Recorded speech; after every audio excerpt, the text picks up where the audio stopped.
ilan kama dhammaato ishayda oohin kama daalo afkayga xusuustaada kama baxdo qalbigayga nolosha waxay tahay adigan ka helay ma moodin raaxadaas inay dunida taalo balse adigaa i baray oo i tusay iftiinka nolosha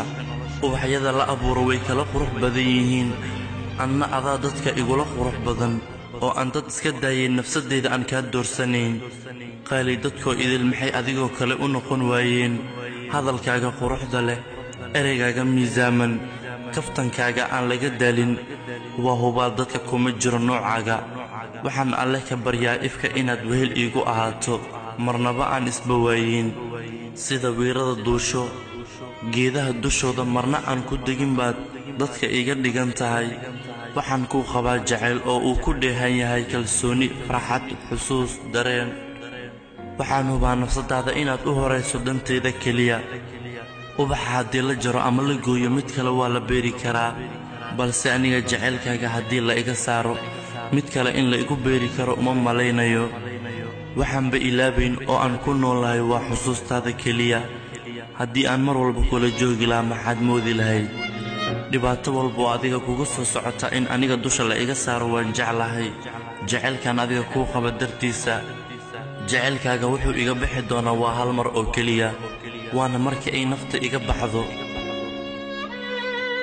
ogow in ay jirto naf adiga kuu rahan ah waxaad doonto aad ka samaysan karto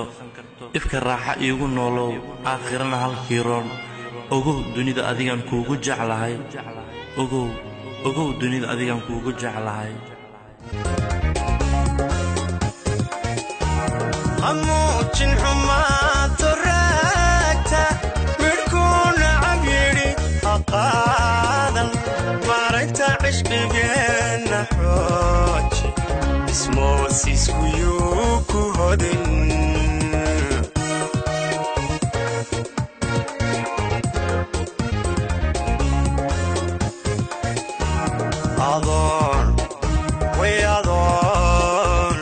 adoon marna iga xanaaqin